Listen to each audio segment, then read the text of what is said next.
नमस्कार दोस्तों, मैं हूं मोहित मुक्ति। आज के इस टॉक शो में हम आपकी मुलाकात उस राइटर, पोइट और थिंकर से कराने जा रहे हैं जिन्होंने लेखन की दुनिया में जमकर कदम रखा है, धूम मचाया है, नाम कमाया है।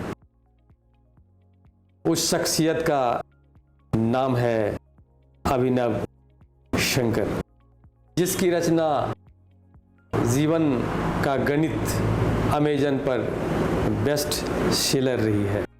अभिनव जी, आपका बहुत बहुत स्वागत है। बहुत आभार है सर आपका कि आपने अपने इस टॉक शो में मुझे बुलाया और इसके जरिए न केवल मुझे आपसे रूबरू होने का मौका मिला बल्कि आपके दर्शकों से भी जुड़ने का मौका मिला।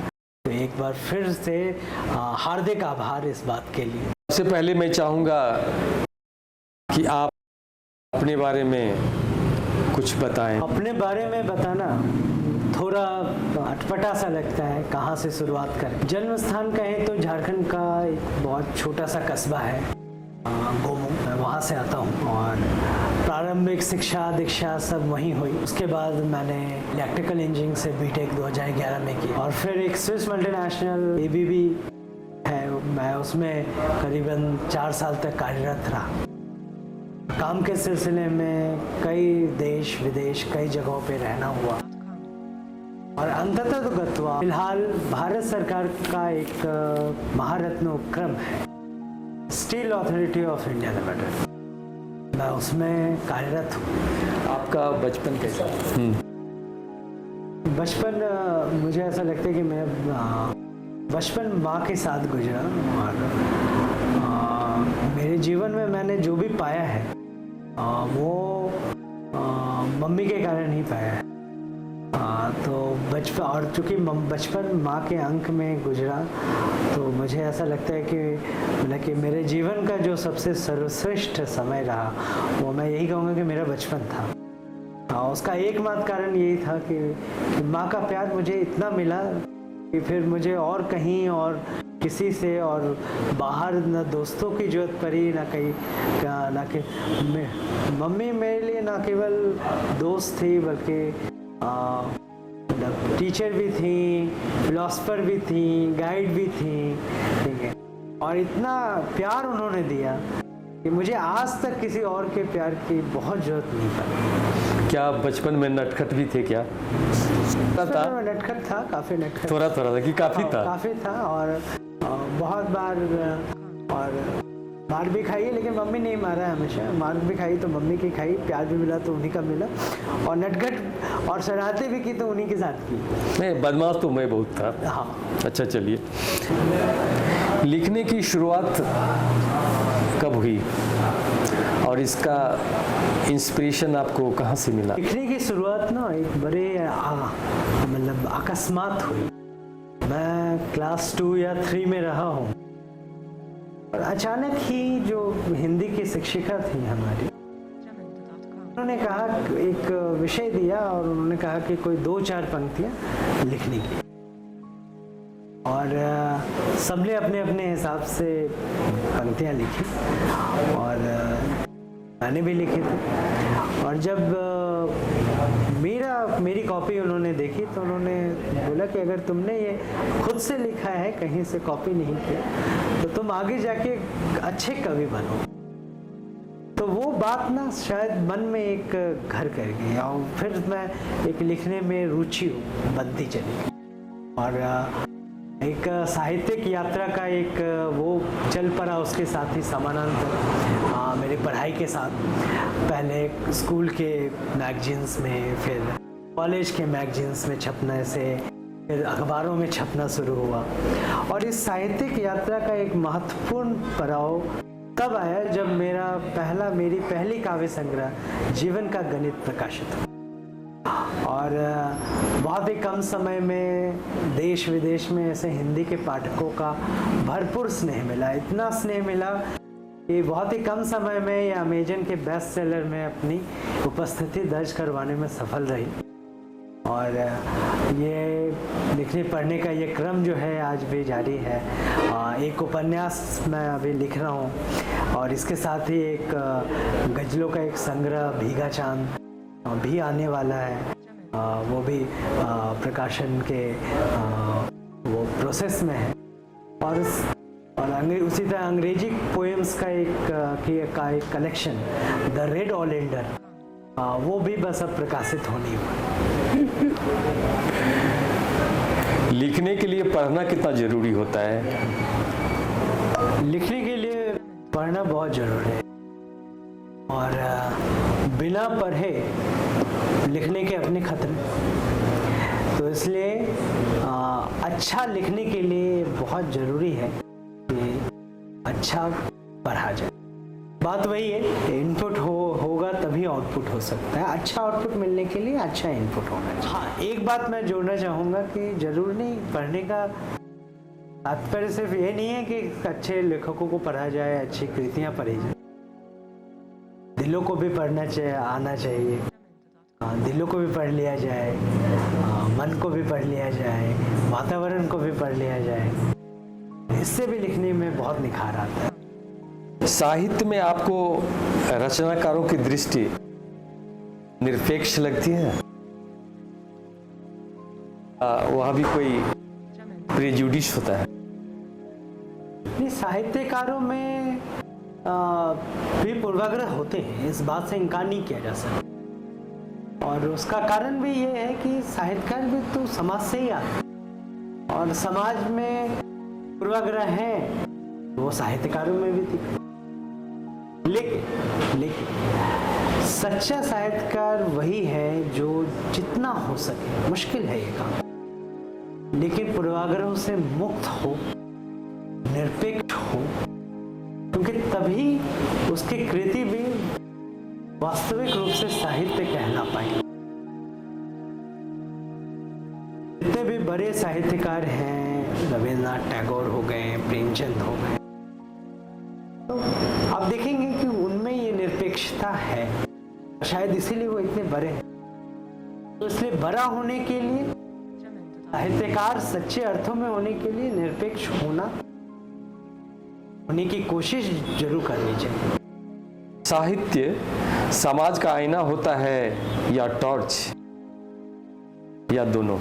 साहित्य को समाज का दर्पण कहा जाता है और वो समाज का दर्पण है भी। लेकिन मुझे लगता है कि दर्पण की भूमिका को प्रासंगिक साहित्य तभी रख सकेगा जब वो आगे बढ़कर टॉर्च की भूमिका को भी आत्मसात करे। तो इसलिए मेरे नजरिए से तो साहित्य समाज का दर्पण भी है और टॉर्च भी है। अपनी किताब जीवन का गणित से कुछ लाइन सुना दीजिए। एक कविता मेरे दिल के भी बहुत करीब है और पाठकों को भी बहुत पसंद आई है। वो कविता मुझसे बार बार आग्रह की जाती है सुनाने की, तो मैं वही कविता मैं फिर आपके दर्शकों को और आपको भी सुनाना चाहता हूँ। और दरअसल जो भी लिखने वाला है वो इस कविता से खुद को कनेक्ट महसूस कर सकेगा, क्योंकि अक्सर लिखने वालों को इस प्रश्न से दो चार होना पड़ता है कि अच्छा इतना तो लिखा और कहाँ से चुराया तो जब मुझसे ये सवाल पूछा गया कि तुमने अपनी कविता कहाँ से चुराई है, तो मुझे ऐसा लगा कि मुझे इस पर ही एक कविता लिख देनी चाहिए। और इसी तरह ये कविता अस्तित्व में आई और कविता का शीर्षक भी वैसा ही है, कवि की चोरी। एक प्रश्न हमेशा सामने आता है, जब देखो पूछा जाता है, ये जो तुम इतना लिखते जाते हो, ये जो अपनी कविताएं सुनाते हो, इनमें भाव कहाँ से लाते हो, शब्द कहाँ से? फिर कुछ मित्र ऐसे भी होते हैं, तारीफ में आक्षेप भी जोड़ देते हैं, बहुत बढ़िया भाई अब बताओ कहाँ से चुरे। तो लो तुम्हारी शंकाओं का हटा मैं भार देता हूँ, आज मैं ये कर स्वीकार लेता हूँ कि कवि कभी नहीं कुछ रचता बनाता है, कविता तो वो हमेशा ही चुराता है। आओ अब मैं तुम्हें बताता हूँ मैं अपनी कविता कहाँ से चुना। भूत से, वर्तमान से और भविष्य के अनुमान से। भूत से, वर्तमान से और भविष्य के अनुमान से, इतिहास के अध्याय से, काल पुरुष के न्याय से और कविताएं चुराता हूं मैं महाकाल के मौन के अभिप्राय से। ध्वंस से, विध्वंस से और सृजन के अंश से, युद्ध के विमर्श से, शांति के परामर्श से और कविताएं चुराता हूं मैं उचित और अनुचित के संघर्ष से। श्वेत से, श्याम से और उनके बीच के आयाम से। श्वेत से, श्याम से और उनके बीच के आयाम से, सत्य के स्तंभ से, असत्य के दंभ से और कविताएं चुराता हूं मैं मनुज मानस के अंतरिक्ष से। तो शमित हुई सारी शंकाएं, अब बंद करो इस शोर को, दंड दो या दो क्षमा, ले आया मैं सबके सामने अपने अंदर के चोर को। आप रचना में क्रिटिसिज्म को किस तरह से लेते हैं? साहित्य में आलोचना का बहुत महत्व है। मुझे ऐसा लगता है कि किसी भी भाषा में लगातार अच्छे लेखक और अच्छे पाठक आते रहें, इसके लिए बहुत आवश्यक है कि उस भाषा में अच्छे आलोचक भी आते रहें, क्योंकि आलोचक लेखक और पाठक के बीच की वो कड़ी है जो न केवल पाठक के लिए बल्कि लेखक के लिए भी उसकी रचना को पुनर्भाषित और पुनर्स्थापित करता है। तो रचनाधर्मिता और रचनात्मकता के चक्र को चलायमान रखने के लिए बहुत आवश्यक है। आरोप है कि हिंदी उनके लिए रोटी का जुगाड़ नहीं कर पा रही। अब शायद इससे मतलब बाजार में और एक जो कह सकते हैं ना मार्केट और एक भूमंडलीकरण का ये जो दौर है, उसमें हिंदी ने अब अपनी पैठ बनाई है। तो मेरे ख्याल से आने वाले समय में हम हिंदी को लेके ये जो शिकायत है जो आज के में सही है, लेकिन आने वाले समय में अगर जिस तरह की नई चीज़ें अभी मुझे दिख रही हैं, अगर वो इसी तरह आगे बढ़ती रही तो हिंदी के मामले में ये शिकायत भी दूर हो जाएगी। लेकिन मुझे लगता है कि साइंस को हिंदी ठीक से अंगीकार नहीं कर पा रही है। लेकिन तकनीक में हिंदी की घुसपैठ बढ़ी है, हिंदी का पैठ बढ़ा है, हिंदी का वर्चस्व बढ़ा है तकनीक के वो में। आज आप व्हाट्सएप पे देखिए, आप अपने वॉइस को पहले सिर्फ अंग्रेजी में उपलब्ध थी, आप वॉइस टू टेक्स्ट में, मगर हिंदी बोलने ऐसा लगता है कि हिंदी बोलने वालों की संख्या बढ़ी है बेशक, लेकिन हिंदी पढ़ने वालों की संख्या घटी है। हाँ, इस बात से मैं सहमत हूँ कि आपके इस आकलन से कि हिंदी बोलने वालों की संख्या बढ़ी है, हिंदी उपयोग करने वालों की संख्या बढ़ी है, लेकिन हिंदी पढ़ने वालों की संख्या थोड़ी घटी है। लेकिन वही है कि उसका कारण शायद हम लेखकों के पास ही, हम लोगों के में ही कुछ कमी रही होगी, जिसके कारण ऐसा हुआ है। हम शायद उतनी गुणवत्तापूर्ण साहित्य नहीं उपलब्ध करवा पा रहे हिंदी के पाठकों को कि वो हिंदी पढ़ने को उद्यत हो सके। नए रचनाकारों के मोटिवेशन के लिए आप क्या कहना चाहेंगे? किताबें लिखकर मैं नए लेखकों को इंस्पायर करने लायक हो गया हूँ, ऐसा तो मैं नहीं मानता कि मैं उनको मोटिवेट कर पाऊँ, पर लिखते लिखते मेरे साहित्य को लेकर एक जो समझ बनी है वो मैं जरूर आप लोगों के साथ आपके साथ साझा करना चाहूँगा। साहित्य शब्दों के जाल से भावनाओं का एक मौसम भर बुन देना नहीं है। साहित्य इससे गहरी बात है।